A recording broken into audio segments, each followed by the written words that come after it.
Today we will discuss about the forms. Okay, how to write the forms, how to validate the forms. Okay, custom validation, predefined validation. We will do multiple validations. Okay, so whenever we are writing the React forms, we can handle in a two ways by default. One is a controlled way, another is a uncontrolled way. Let us go for a controlled way. What is a controlled way and what is a uncontrolled way? Let us go for the controlled way first. Okay, so whenever we are handling any form, okay, if you are going to handle that form using the use state variable, such forms will call it as a controlled way. Okay. So what will happen in the controlled way? Let us go to our login component. If you go to our login component, you have the login page. Here we have a login page. Here username and password is there. So I want to write a validation. Here we are showing username and password is validation, right? So we don't want to show validate like this. We want to show only username is required, password is required. Let us handle how to do this one.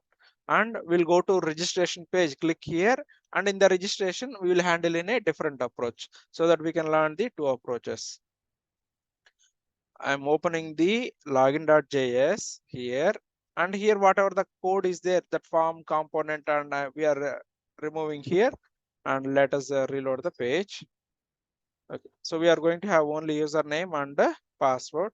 Okay, so let us see what is this controlled way means. So if I want to handle this username, first let us understand the form here. So we are writing a return, okay, and we are writing one h1 statement for the header.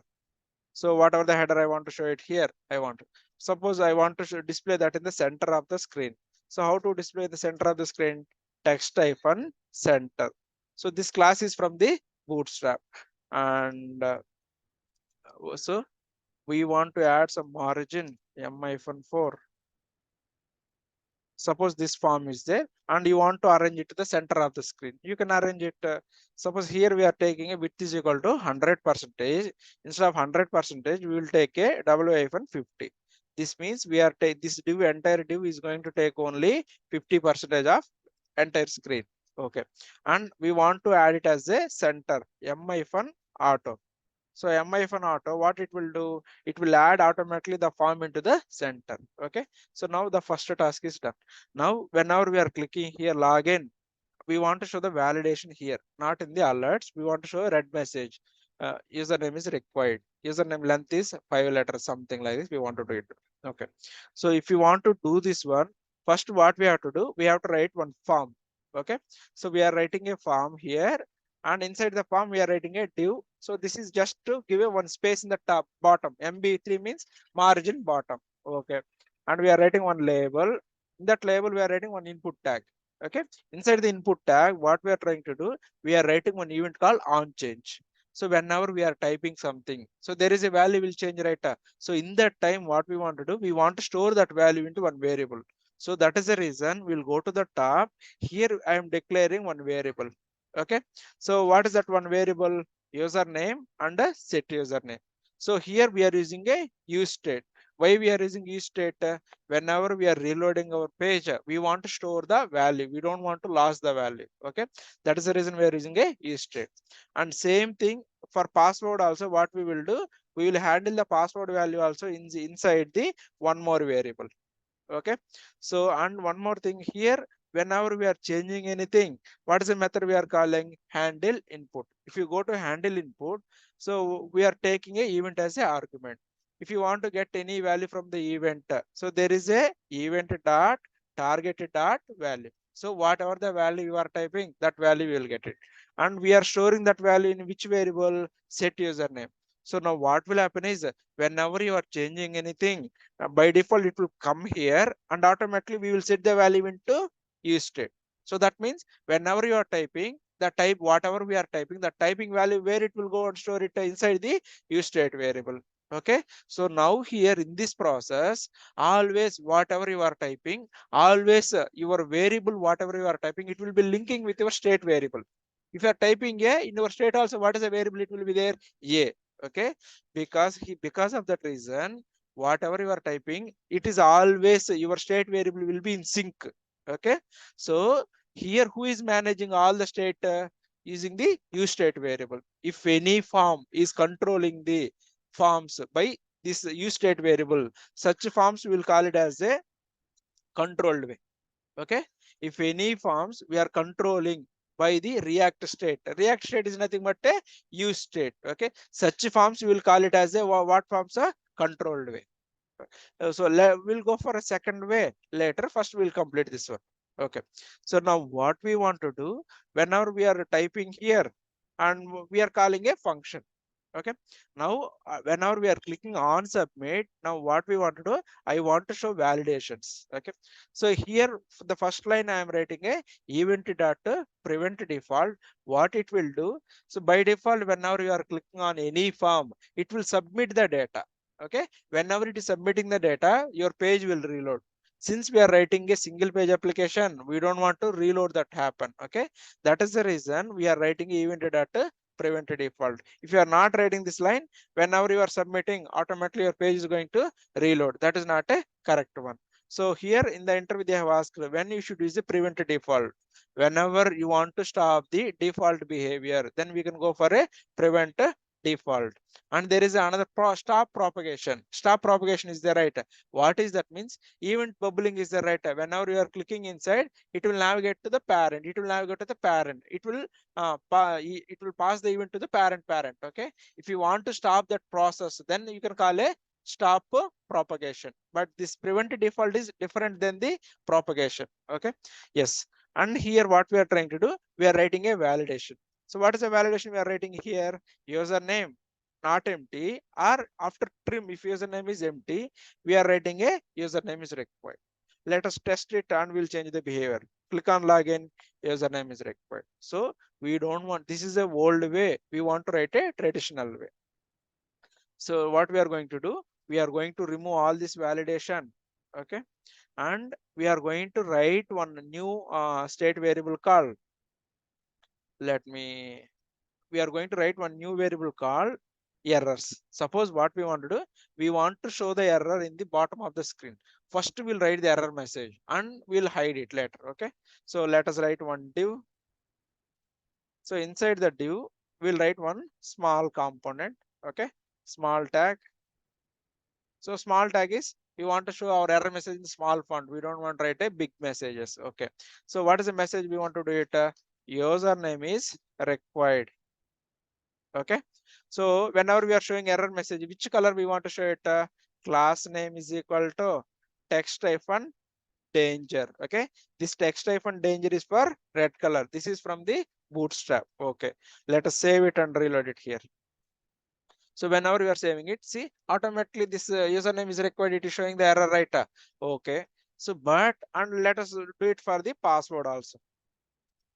Let us remove this div. Let us have only small tag, and let us try to do this one also. Okay, let us write one div for button, so that we will make it in the next line. Okay, so here if you reload here, and let me reload here.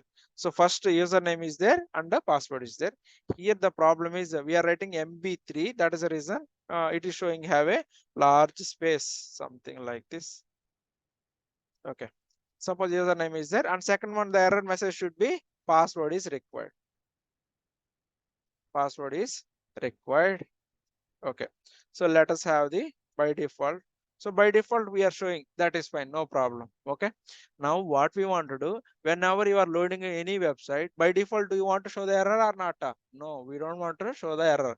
Whenever we are clicking on the login, we will show all the error messages. Okay, for this reason we are going to use one statement called conditional statements. We know the ternary conditions, how to use it, right?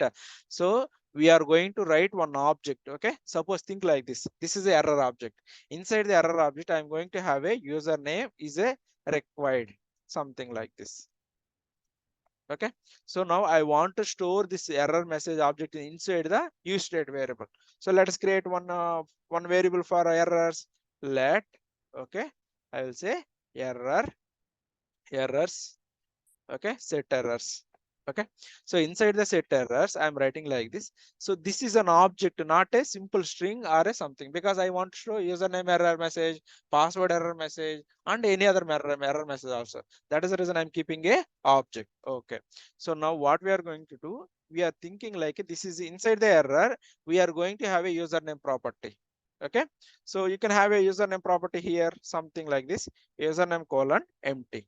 Okay, and comma, and password also empty. This meaning is by default we are going to have like this, and we don't have any error message. Like empty means no error at all. That is perfectly fine. So here using this one, we are going to we have written one error message in the small tag, right? Go to that small tag. Here we are going to write a ternary condition. Okay, so how to write a JSX ternary condition? This open bracket, I'll say errors dot, what is my property name? Username. Okay, so this means, and will write a and I'll say close like this. So what is this meaning? If any error is there inside the username, you show this error. Okay, otherwise don't show this one. And let us try to do the same thing for the password also. Let us copy here and paste it. Okay, and close it. So whenever there is error message, we will show it. Otherwise, we will not show it. File, save all. Now, whenever you are going to reload your page, your error message will not be displayed because you are keeping empty. Empty means whether it will consider as a boolean true or false. False only. Empty means false. Whenever this is a false, this condition will not be executed. Okay, now we want to, whenever we are clicking it, we want to write the validations. Let us try to write the validation whenever we are clicking. So whenever you are clicking any form, what is the method we will call it? On submit. On submit, what is the method we are calling? Handle submit. Let us go to handle submit and remove this alert. Okay, so here we are going to write a if condition, something like this.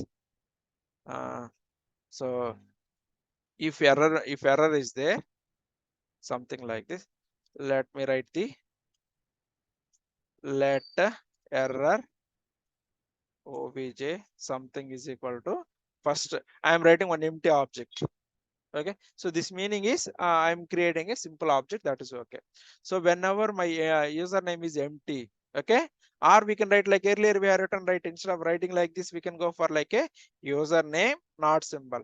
This meaning is username is not available. And second, suppose if he is giving a empty value, we don't want to allow username dot trim. Okay, trim, and we'll write a not condition. So this meaning is whenever this is an empty or null, we are going inside here. Okay, so inside here, what is the error message we want to keep it here? I will say username is equal to username is required, because he is not entering any data here. Suppose I have another requirement. If he is entering less than 5 characters, then also I want to show different message, not the user entries name is required, not like that. Username must be 5 characters, something like that. Okay. To solve this problem, again I will write a else. Okay. Else if. Okay. And username is less than 5 characters. Now I am saying a username should be minimum 5 characters. Okay, let us try to save it here. And where is all my data is available? Inside the error object, inside the error object. So but I should save this value into the state, right? Okay, and if you want to continue for the password also, let us try to do this one. Okay, so same thing, if password is not there, password is required. If password length is less than 5 characters, password minimum 5 characters. Okay, now I need to set this data to the where state variable. Whenever we are setting it to the state only, React will re-render the data. Let us save here and check it. Okay, so I will click on okay. See, username is required, password is now this time dynamic. I'll type a. Okay, again I'm going to click okay. So let us be password. So let us enter 3 characters. Okay, username is required. Why always username is required? It is showing it. It is not showing my error message. Username minimum 5 characters required. Okay, the problem here is very simple. If you go here, what is the message you are writing here? You are have hard coded. You are not using the dynamic message. Okay, simple. Now I am going to remove here. I will write like this. Where is your message? Is there inside the error data username? So simply copy here and inside you add it. Okay, this time your error message is going to come as a dynamic message. Earlier it is a normal hard coded message. Now this time a dynamic message. Here I should write like a password. So if I want to print my password, dynamic password, what is the message? I'll remove here and I will add it like a like this. Yeah, errors data password. Let us save it here and reload again. See, this time password is minimum 5 characters. I will remove everything. I'll click on login. Username is a required. So it is asking required. I'll type 2 characters and login. This time it is saying a 5 things. Suppose here also I'll type 5 and click on login. Okay. Like this, you can add any number of validations here. So where you are going to write all your validations inside the handle submit method. So what is the technique we are using it? First we are creating one object and we are checking whether this property is there or not. If the property is not there, we will write error obj dot username is equal to something like this. Okay, finally we are going to set all this error data to where? Error state variable. So whenever we have errors in the state variable, automatically these lines are going to reflect it. Okay, so this is nothing about the form validations. Okay, suppose if there is no errors in my code, okay, I want to navigate to another page. What is the nav page? Suppose here if I'm clicking login, which page it is going? Here it is going to dashboard page, right? What is the page? Dashboard. So I want to remove this login button from there.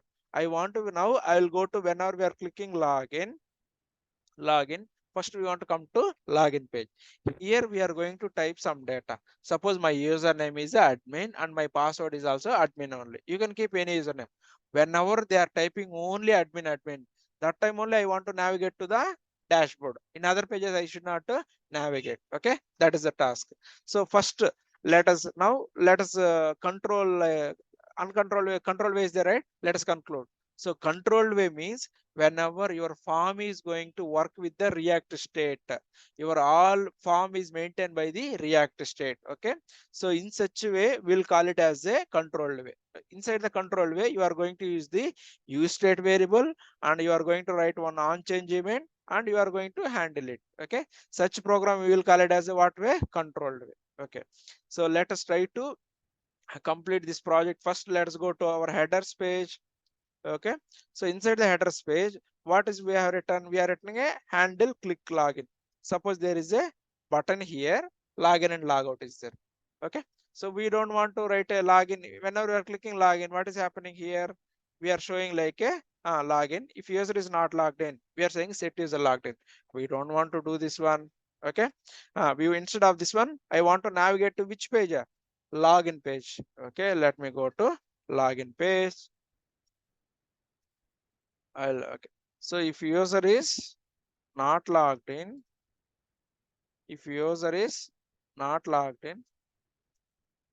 I'll say something like this. If user is not logged in, navigate to which page? Login page. Okay. Okay. So let us try to do it here. I'll go to some other page first. Let's go to some other page. So we are in the home page. Now I'll click on the login page. See, login page is coming.